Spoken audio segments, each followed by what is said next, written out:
Hello, everybody. We are live. Welcome to Self Publishing Insiders, where today our guest is Elizabeth Ann West of the Future Fiction Academy. Elizabeth, welcome back, I should say. Thank you. I'm so excited to be here today. And we're talking about my favorite thing, which is artificial intelligence. So, Hey. yay. So some of you might recall that Elizabeth was with us. It seems like it was a year or two ago. It was 7 months ago. It was only 7 months ago, and at that time, so that was, I think it was early April. Yeah, that was okay. So that was pre Claude 2, or maybe Claude 2 had just came out. We make this joke all the time that like 3 months feels like 3 years in AI time because everything Nuts. just kind of keeps going so fast. And then you're realizing, like, wait a minute, we Well, haven't had this capability but for like a few months. right. So, And I'm old enough. I was doing PR for high tech back in the '90s and the 2000s. Everybody used to talk about, oh, like we're moving in technology time, and then it was, oh, we're moving in internet time, mhm. and it's like that doesn't even No, compare. nanoseconds, people, nanoseconds. Right. But going back to April, like the March, April, even May timeframe, AI was just all over the news. There was a lot of talk about it. There was a lot of like Chicken Little type Mhm. talk about it, doom and gloom. People were up in arms.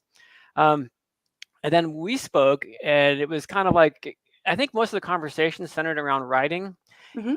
and we'll get to that. But Yeah. before we kind of dive into the nitty gritty of AI and everything that it entails, I want to set the foundation. Let's set a little bit of background here because I want folks to understand like your background and where you come from because I was looking into you a little bit here and diving in. You have this perfect blend of like a tech background, Mhm. a teaching background, marketing, and of course writing. But you started doing tech and tech writing, SEO writing back in 2007. I didn't Yeah, even and know then what SEO was prior to at that, that I time. was on documentation. Like, I volunteered for open source projects like Fedora 8 and the One Laptop per Child project. So Okay. I Ooh.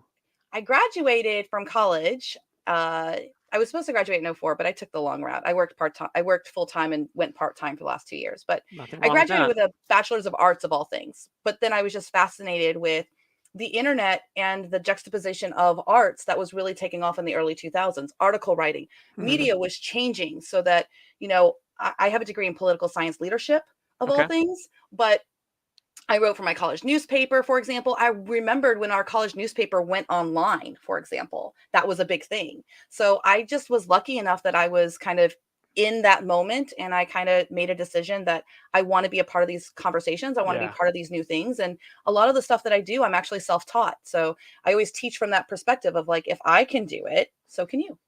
Yeah. Yeah, that's hard to swallow sometimes, especially for people like me who are just so I don't want to say anti-tech, but like it's kind of like a luddite. Like I Yeah. just it doesn't come easily to me, and I realize and let me back up there too because folks say, well, you work at Draft Digital and you were at Smashwords and you guys were so technical and da da da da da da da da.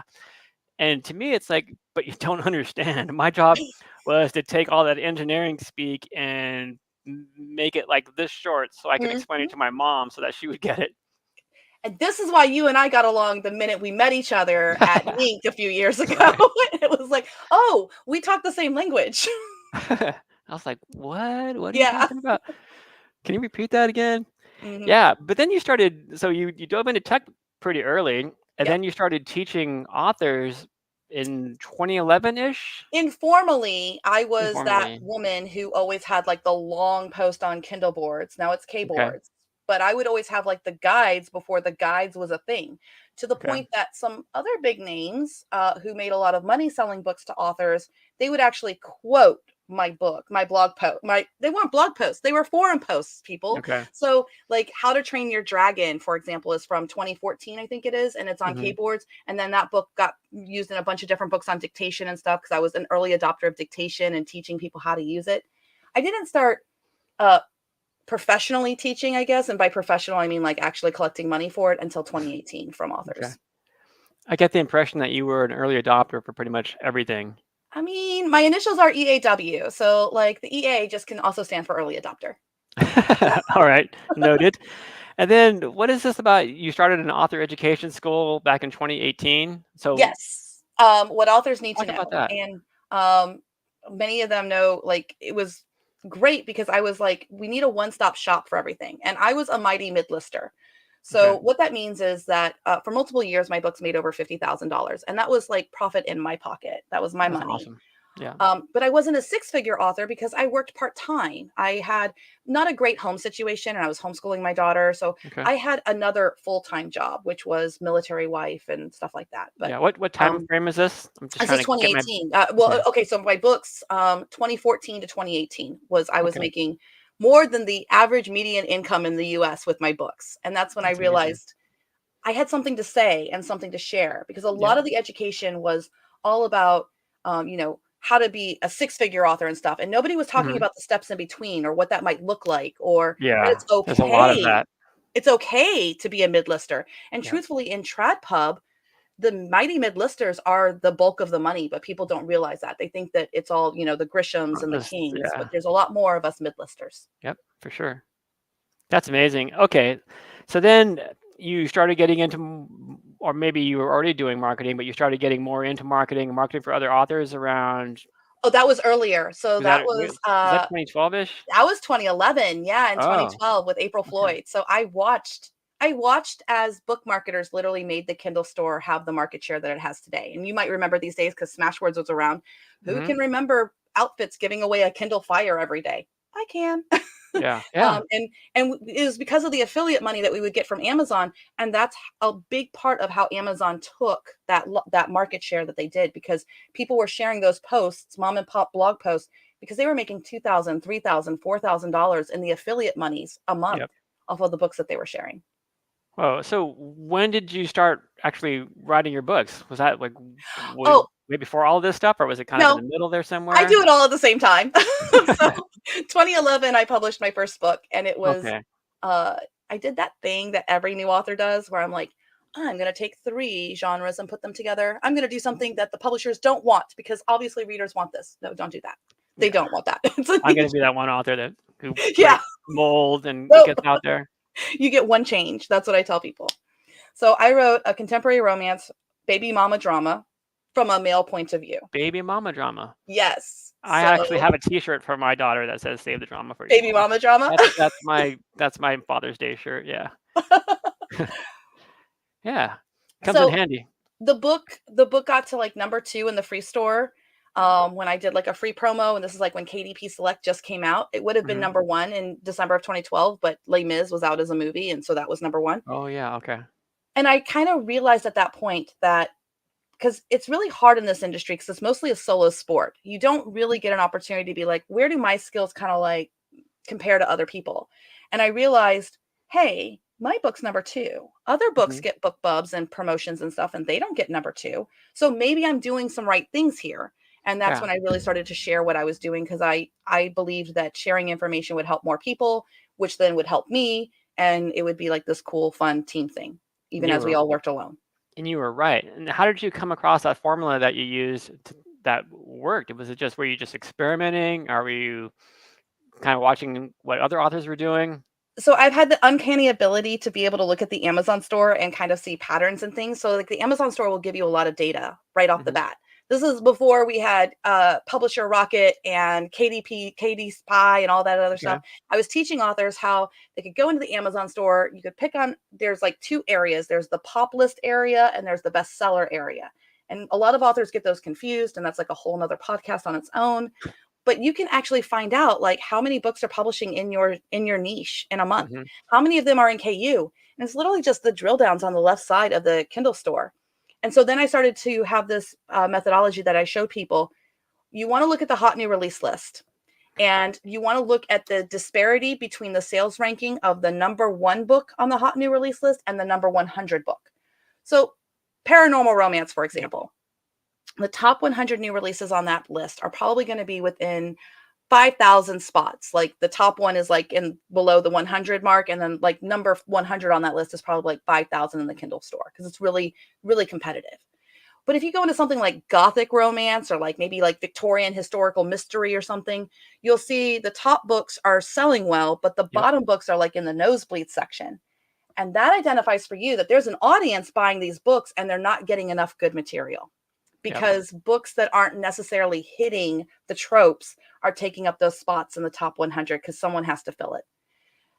Back in the day, you could actually find hot new release lists that didn't have 100 books on them, which means 100 books were not going out in the 30-day period for that niche.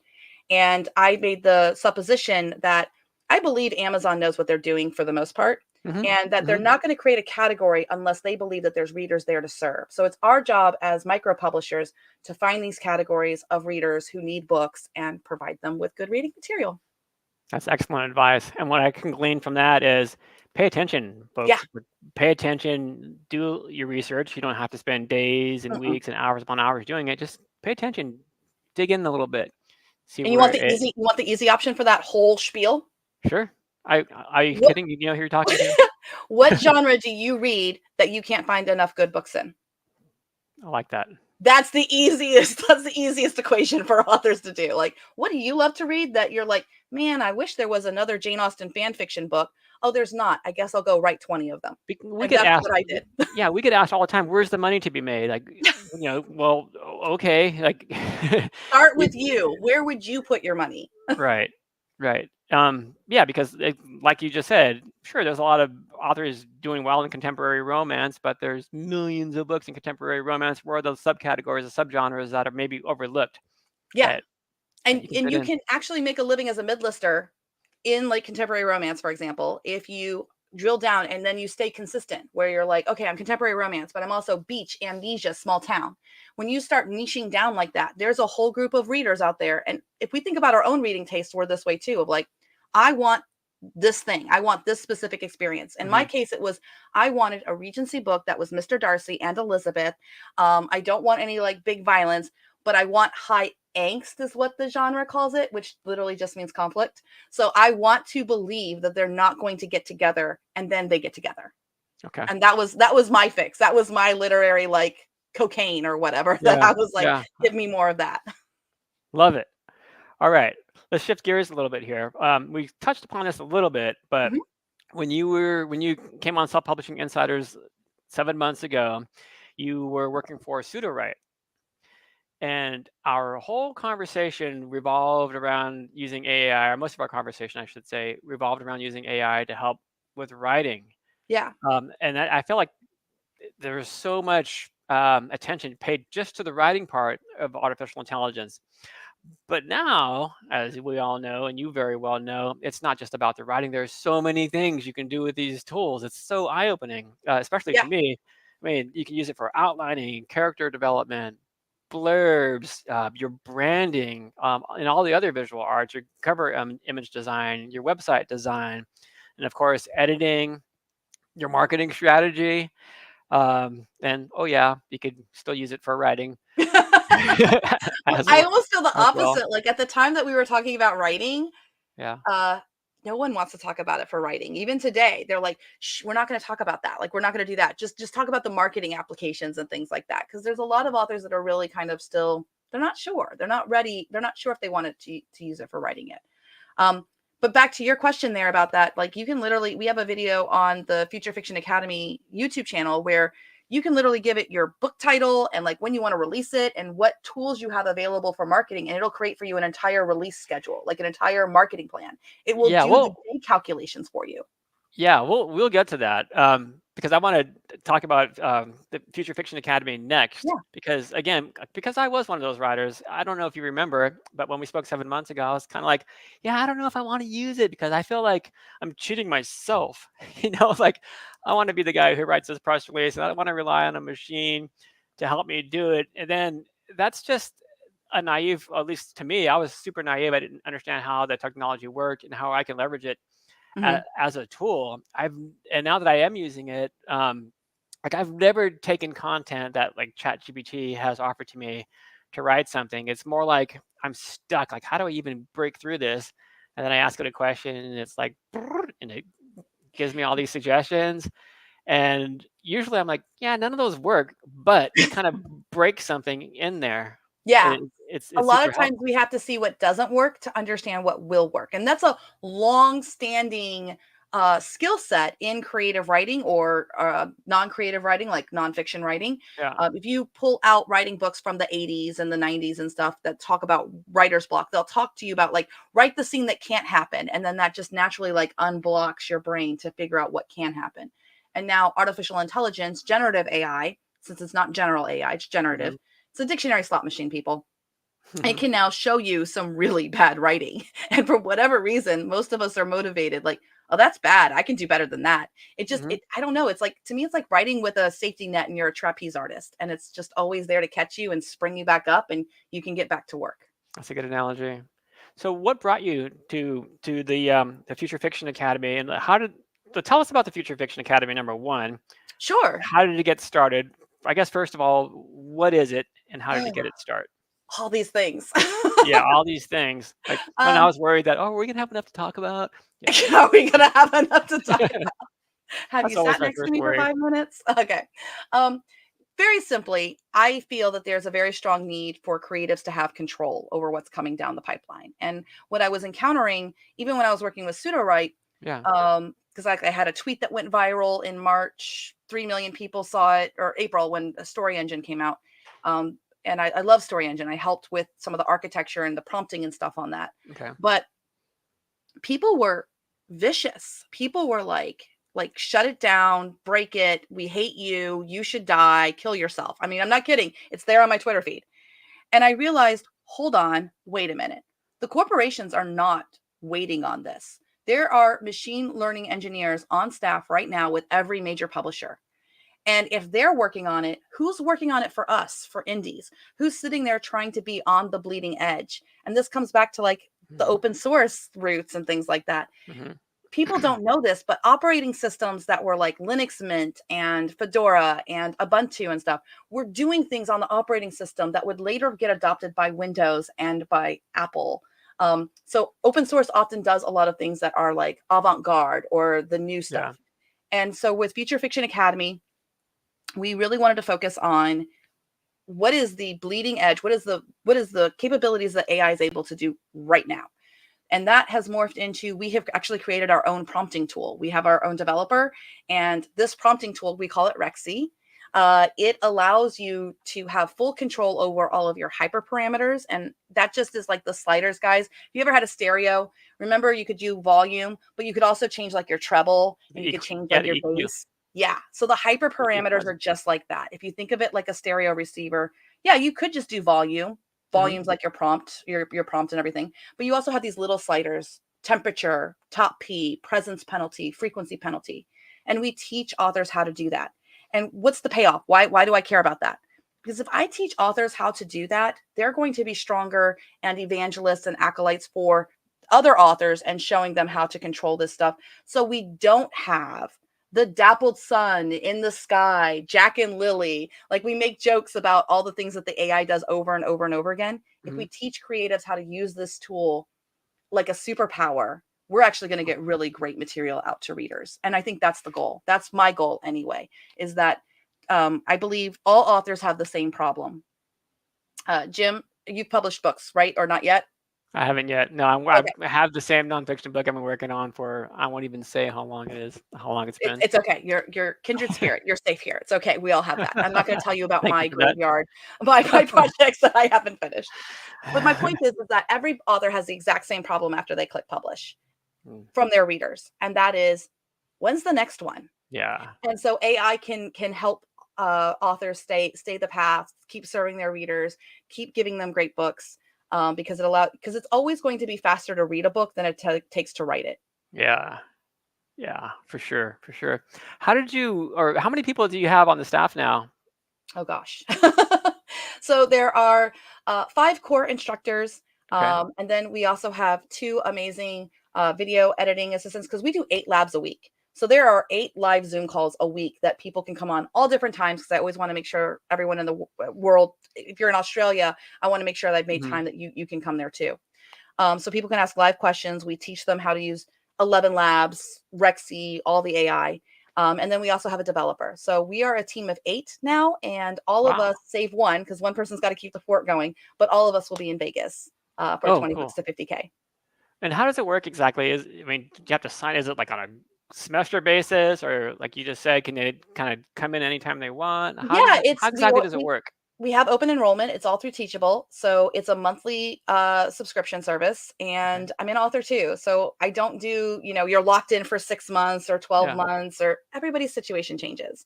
Yep. It also has a full money back guarantee. So like, I think we've had single digits number of people who have canceled, but anyone who has canceled and said, hey, this wasn't what I thought, can I Hmm. get my money back? I'm like, yeah, one click, here you go. And let me know if there's anything I can help. Also, people who do join the Future Fiction Academy, we're small, and I'm keeping it that way on purpose. So there's like 200 students in there right now. And that means that if I have a member who's like, hey, Elizabeth, I watched this lab, I'm not getting it, I just make a Zoom call with them, 15, 30 minutes. We have office hours. We have 6 Write With Me's a week now. I write live on every Friday on YouTube, which I didn't get to tell you about that project that's coming.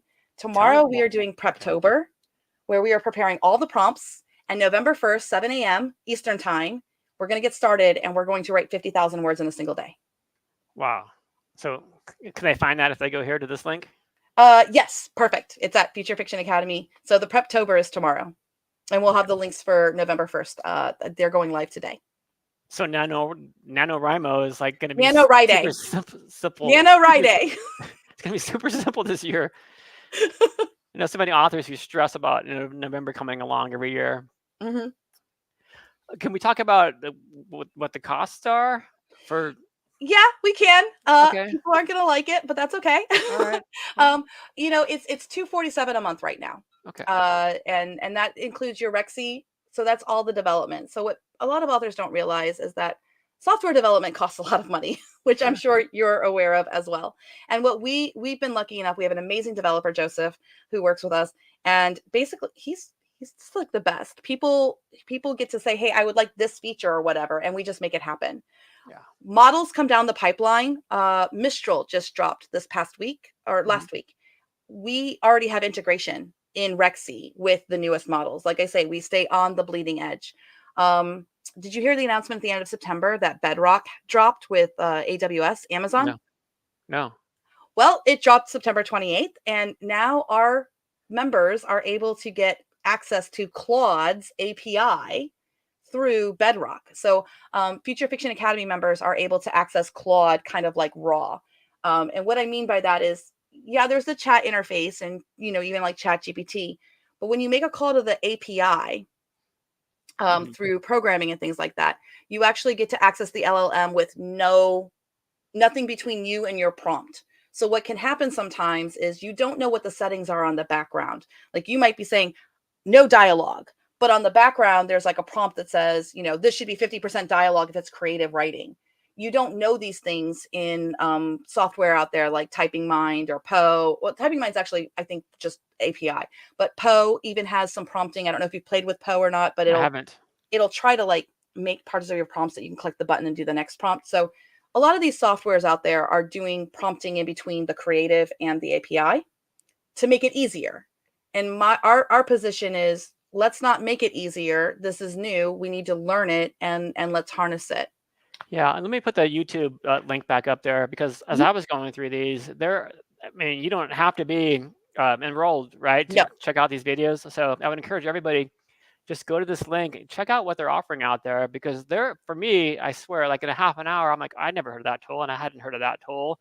And there are so many different avenues and paths you can go down for the different types of tools that are out there, and whether you're interested in writing or writing blurbs or the one on marketing strategy, I thought was super cool.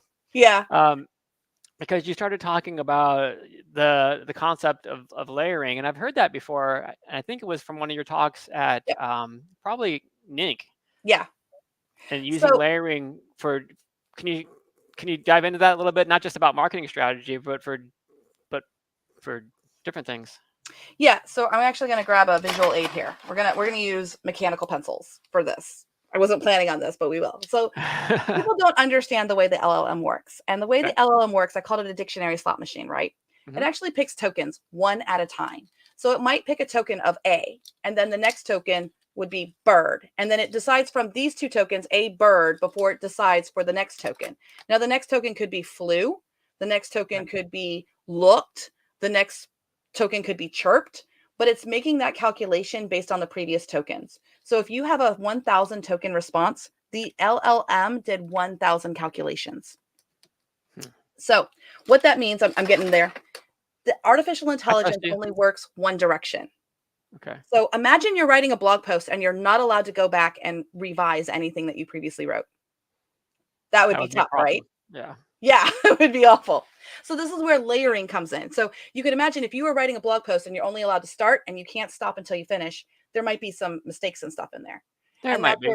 Huh? I said there might be. There might be. Several. Or maybe your first thought wasn't the best thought. Maybe your first thought was kind of like the first cliche or the first low-hanging fruit.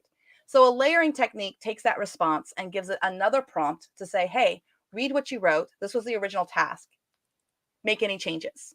And that's a layering. Now, if you add layering plus chain of thought, what you'll do is you'll say, read this response you did, make a plan to improve it, now improve it. And that's the newer innovation on prompting that we're working in the Future Fiction Academy. Because Rexy, our prompting tool, we have something in there called the word banger, and it allows our users to actually sequence these prompts. So a lot of people who get to advanced prompting, it's a lot of copying and pasting. It's a lot of running the same prompt over and over again. You use ChatGPT and you're like, make me a marketing plan. Okay. And then you say, now make it more specific. Okay. Now add in this element. If you have things that you do all the time over and over again, Rexy allows you to just put them in once, click the button, and as we say, go empty the dishwasher, because it'll just run and then it's done. And that's about making tools for professionals. I wouldn't put that tool in the hands of everybody who wants to be a writer. I only want this in the hands of people who are actually going to validate the results and use it ethically and serve readers. So interesting. Now, when it comes to layering, and excuse the newbie question here, it's okay. Is that something that you have to manually insert as the writer, or does the tool? Can you turn that off or on? So layering is a prompting strategy. So when you don't have to use it all the time, but Rexy would allow you to do it automatically. If you have a sequence of layers that you're always doing, like, let me give you an example. Make me a character list. So it makes a character list, and your character list is going to be like Lily and Jack and Ada or Ava. It has the same names over and over again.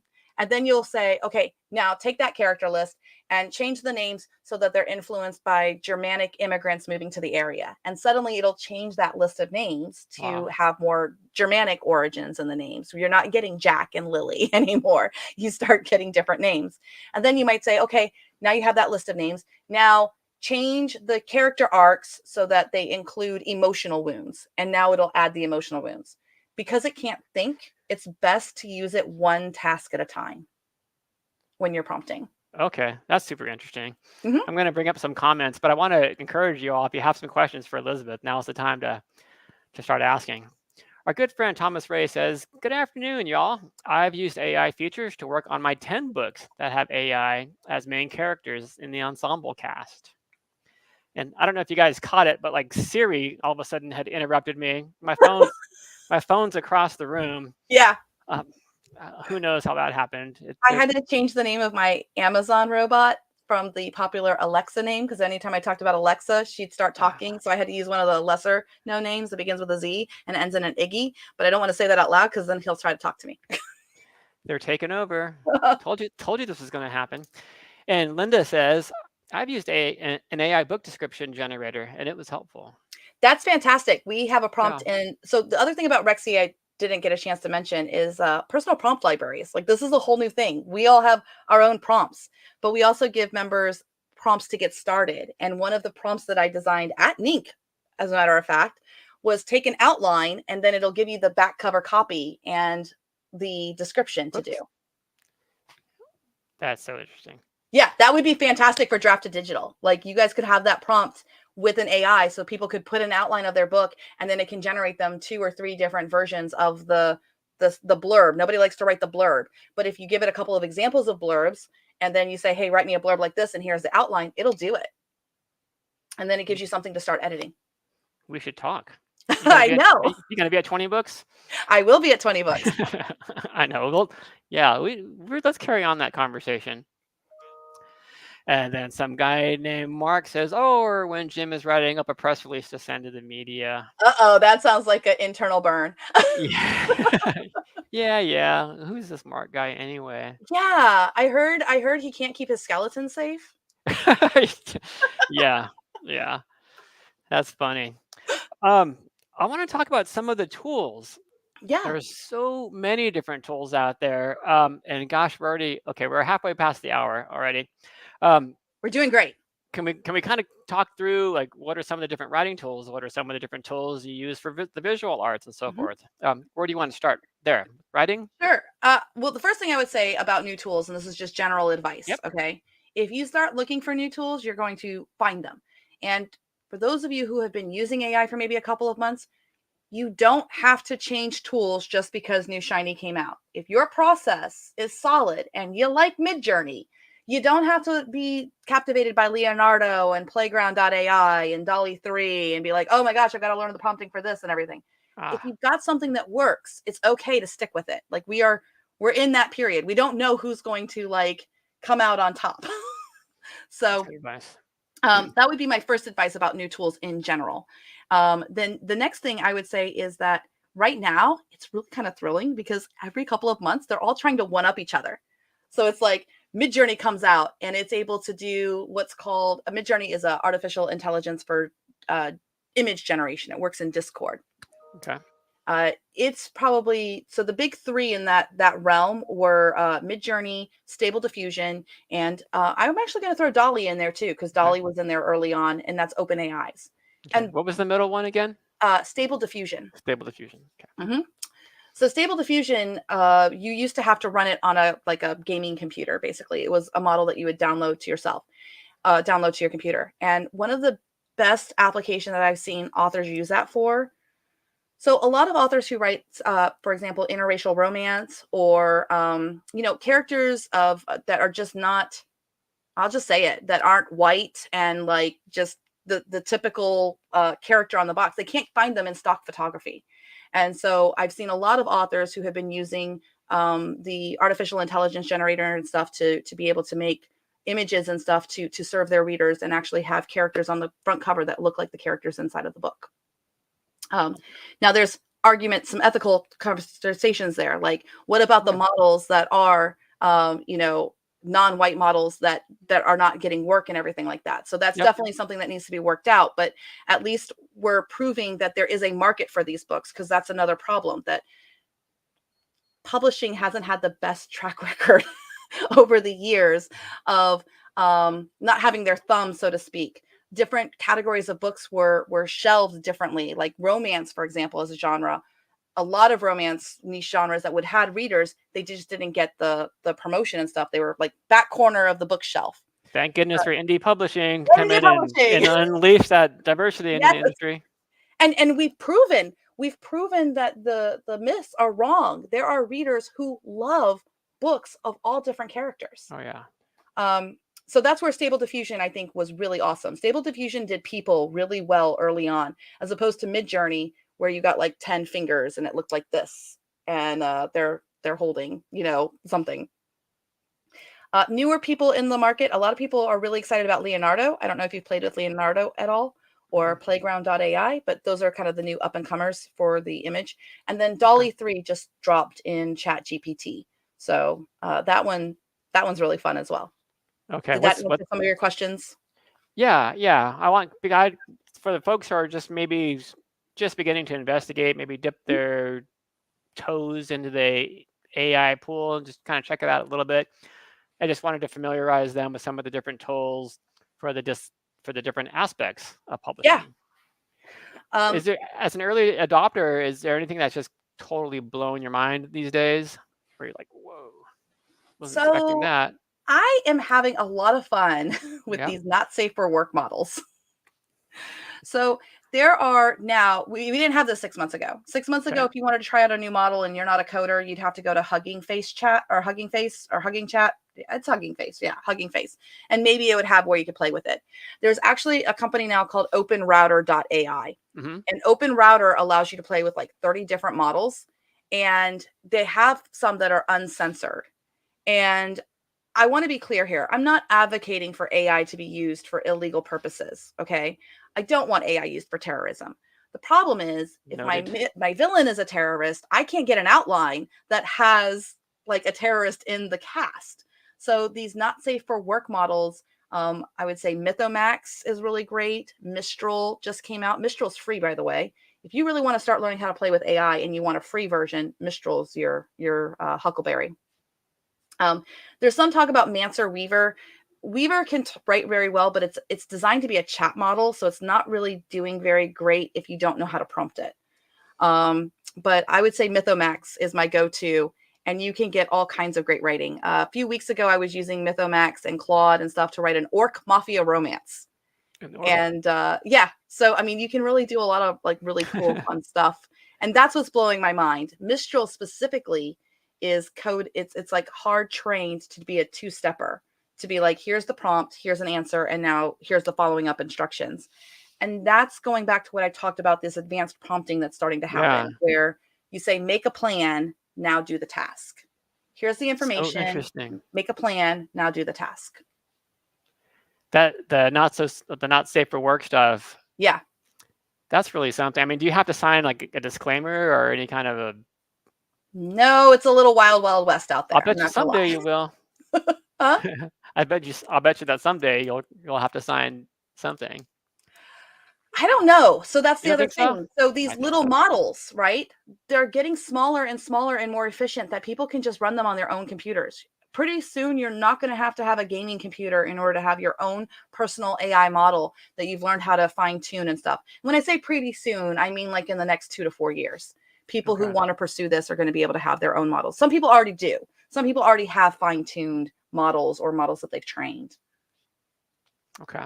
Mm-hmm. If someone is just kind of experimenting with all of this and maybe they don't know where to go to take a look at all the different types of tools out there, can they go to Future Fiction Academy, or where would you recommend that they go just to kind of get the lay of the land, so to speak? We don't quite yet have a blog post with all of that, but inside the Future Fiction Academy, we have actually like tutorials on everything. So if you join the Academy and you go to Teachable, there's like a whole beginner track, and it's a video guide and a detailed guide on every tool that's out there, from Claude to Pseudowrite to Poe to Typing Mind to I don't think we have one on Verb yet, but we also have one on Novel AI, because that was like the early not safe for work one out there for people. And we plan to add more and everything like that. The hard part is that you make a tutorial or a guide and then it changes, because all this tech is changing every 2 to 3 months. Even Pseudowrite. So Pseudowrite, for example, is just about to launch plugins, and they're making big changes. And so it's already changed from when I talked to you in March. They're making a big change coming up soon with plugins and things like that. So seatbelts, everyone. I know. It's nuts. It really is. And again, I want to put the YouTube link back up once again, because I want folks just to, even if you don't go through and watch, just check out the different headlines for each of the episodes, just to learn what's being talked about out there, what you can learn, even from reading some of the titles of the different videos that Elizabeth and her team have put together. You'll see different tools that maybe you're not familiar with and how those work. It's really interesting. I mean, you could go down the rabbit hole there for many, many hours. I can't believe how much content you guys have already there. And then I had to say, like, I'm sorry we don't have a guide for the beginner stuff. And that's because, like, we've been focusing on the bleeding edge stuff. What's the new stuff coming out? I mean, we self-anointed and said, hey, we're going to go into this space and we're going to try to be those people. One person I really admire a lot in this space is Matt Wolf. I don't know if you've caught his AI videos and stuff like that. And he's fantastic. And he does like all of AI. And at the Future Fiction Academy, we've been trying to focus more on like the AI for creatives, because there's so much out there. It's really hard to kind of like hear the signal through the noise. Yeah. I'm going to bring up this comment here from Kurt. And Kurt says, email series, blog posts, social media posts too. Absolutely, positively, all of it. Um, the other thing I think too is, and this is not knocking the author assistant industry at all. Like they're amazing. If you can find a good author assistant, like that's better than gold. Like those people are amazing. But one thing that I've run into in my career is I've tried to train people to be my author assistant, and that was not great results. How do you explain to somebody all the interdisciplinary skills that you Hmm. need to be an indie author, right? Like it's hard. So now we have Years. this little robot that I don't have to teach it how to write a newsletter to readers. I just say, we're writing a newsletter to readers and it's for Valentine's Day and give me 3 different ideas for marketing that book. And it's like, oh, how about a secret date with a book? Or how about you write a first date scene or whatever. And the third one might be, something like for them to win a date with you on Zoom or something. And you can pick one and be like, okay, I want number 2. So go ahead and write that scene. And it just does it. And it took you 10 minutes. And now you have your assets, you have your creatives, and you can just go put that in your newsletter and you're ready to go. Yeah. Do you feel that authors are still concerned about using the tools to actually do the work for them, like all the work? I I think that there's probably still people out there who are struggling with that. I'm getting attacked still daily. There's like, Are you? yeah, oh yeah. Well, there's this particular person. There's a couple of people that have like made it their mission on social media to Mm, just like blast anyone who has AI. Um, and so I think that there's still a little bit of just nastiness happening, and yep. we don't need that as creatives. Like that's just what's going to hold us back, and then we're going to get left behind as the AI revolution helps other industries, and we're not caught up. I think as terms of using it for your work, this is hard because ethically and like I mean, I'm not stupid or anything like that. I can see that this is going to be a major disruption. People are going to have to retrain and learn new ways to do their work that involves Yep. AI, and there's going to be some pain involved. I think that our leaders and our governments and even these big corporations, I think they have a responsibility to at least talk and come up with some different ways to help this transition be smoother. We don't have to make the same mistakes we made with the industrial revolution, with the AI revolution, or even the tech revolution. Like Yeah. we saw I was secretaries and gonna stuff say. go out of business with computers. We can do better this time. I don't have the power to make that happen, but I can hope for it and I can contribute where I can by helping to train as many people as I can. We have all ages in the FFA. We have people who are in their 8th decade and people who are, in their 2nd decade. And they're all learning this stuff together. So that's the gap I chose to step in. If I help people learn it, maybe good stuff will come from that. That's really interesting. I wouldn't expect for older people to be as involved as are. I wouldn't expect you to have as many older people, I should say. Actually, that I would say most of my members are older than me than younger than me. And that's just Hmm. because think about who this technology helps the most. Like, I don't know about Yeah, for you, sure. but I already have health issues and things like that. And there's lots of people who are struggling. And now you don't have to type it or you don't have to make it do these advanced, you make your computer do these things. You can just ask the AI to do it. You can even ask the AI Oh, to find you websites. I'm up there. Don't worry. Like it's no secret. As a matter of fact, as a case in point, I just lost my train of thought. So how's that? Well, there's an AI for that too. So now Zoom calls Is have there? an AI. I'm not kidding. I'm not kidding. There's this new feature in Zoom. I don't know My if you guys life have is seen it. solved for the rest. Yeah, just have a Zoom call running the whole time. There's Yeah. now a new feature in Zoom where you can click a button like what did I miss or what are my what are my deliverables? What do I need to do? And it's analyzing the transcript of the video in Can you real ask it where time. you left your car keys? Yeah, that's the tile thing. Like I lose my phone all the time, and I use my watch, my Dick Tracy watch, to find my phone all the time. I didn't used I to lose my phone nearly as much before I had this. Now that I know I can lose my phone and find it, I'm I the know. worst. I was going to mention that it's so surprising to me, but maybe not so much that you say you're still getting attacked out there from being an AI person. Yeah. I thought that that was such a big deal 7 months ago. But we're all so close to the industry and to the authors and to the entire indie publishing community that we think like personally, I feel that we've moved past that. That authors are starting to realize that, oh, wait a second, there's just so much more to this. It's a productivity tool. Mhm. So I'm not shocked that that's still happening to you, but I'm dismayed and kind of saddened by it. I mean, there's still people that go on their rants about how we're destroying the industry by being in Kindle Unlimited. I mean, Yeah. some people just are not going to give up their rants. And Kindle Unlimited dropped in 2014. So, like, you've been arguing the same thing for a decade, and newsflash, the industry didn't collapse. Yeah. So, some people are just always going to rant. I mean, who would have thought that the internet has some people on there that are not nice? I know. That's true. but but I would encourage people. I try to listen, even if somebody comes to me and says, Elizabeth, I hate AI and I think that this, and this. I do my best to try to listen. I ask if they want to hear Yeah. other information or my perspective on it. And I try to be respectful as much as I can. I don't think it helps anything to say, you're going to get left behind. Ha ha ha. Yeah. No, it But doesn't. I think that people are going to wake up one day and realize that they're going to have to catch up. And so those of us who are trying to teach and trying to be on the forefront of this, we're really trying to help everyone and trying to say, hey, you can choose to catch up, but you don't have to. If you want to start learning it now and not use AI, that's totally cool. But at least learn about it so that you can help when decisions are being made. So that you can have like an informed opinion and say, no, I don't want this, or yes, I do want this. That is solid advice, because remember how we all felt when we first entered the publishing industry, or Uh-huh. when we first entered the indie publishing sector of the industry. It was overwhelming. There was so much noise. There was so much information we had to glean out of there. That was for us. And right now we're at the very, very beginning of this AI sphere. So check it Yeah. out now while it's early days. Who can remember when NetGalley did not accept indie books? I can. Like there was a period of time there where it was like indies not welcome.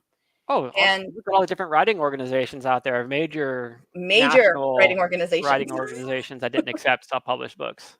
And I can also remember when some major organizations finally allowed them, people may have rented limos to show up at the conference because they might have been a little bit salty about how they were kept out for a couple of years there. Yeah, So it just takes time to adapt. We're all going to be in the same boat together 3 years from now. So let's be nice. sure hope so. Let's all collaborate. Let's all get Mhm. together, have a party together, and talk shop. Yeah, and we can have pizza at the party. Okay, okay, sounds good. If people want to find you to order a pizza with you, where can they go to find you? So we can be reached at dean@futurefictionacademy.com. Uh, which it always cracks me up when people like email that and they're like, "Hey, Dean, we thought it was funny to call it like the Dean, like the Academy." And uh, Yeah, my favorite one was an email to Dean complaining about me, right? really. Teaching about AI and that they needed to get me under control. And I want to be like, "I'm the Dean. It's me. Hi." So dean@futurefictionacademy.com is a great email. I'm Okay, always happy to talk AI with anyone in the industry, really and truly. Um, we do live writings on Fridays. I do okay, try to change the time each Friday so that I try not to be like favorites to one time zone, but for the most part, I do try to hit that East Coast lunch hour at least twice a month. okay. So that's where you can find me. Awesome, awesome, awesome. Well, we so appreciate you being here. Yeah, I learned a lot. I know I'm going to learn a lot more from you as well. Um, we are going to everybody else. I really appreciate you guys joining again. Whoop! I'm trying to find all my banners here. You can tell I no, do you're this. great. You're great. Thank you for having me, Jim. Oh, are you kidding? Like you always provide so much good information. And everybody else, thank you for joining. Appreciate all the comments. I wish we had a few more questions. Maybe it's so new to everybody that they're not sure what to ask. Um, but again, please be sure to like, share, comment, and subscribe to this channel so we can continue to get awesome guests like Elizabeth. Before you leave, be sure to bookmark DDD Live so you can see every episode that's coming up. We update it once a week, so you not only can you see the topic, you can see the guest who we are going to have on the following week. And finally, if you are not yet a Draft to Digital author, why not sign up for your free Draft to Digital account today? Now, before we leave, Elizabeth, I'm going to ask if you just stick around for a second Sure. while And we I can show. also say I can endorse Draft to Digital. I've been in business with them, oh gosh, almost a decade now. So I definitely recommend getting an account at Draft to Digital. Aw, that's very sweet of you. We so appreciate you. Thank you, everybody. This is going to wrap us up for this week. We'll see you again next week. Thanks for joining.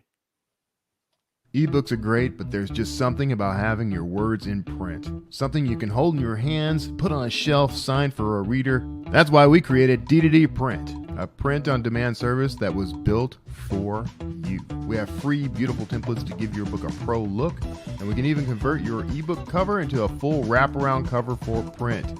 So many options for you and your books. And you can get started right now at draftadigital.com.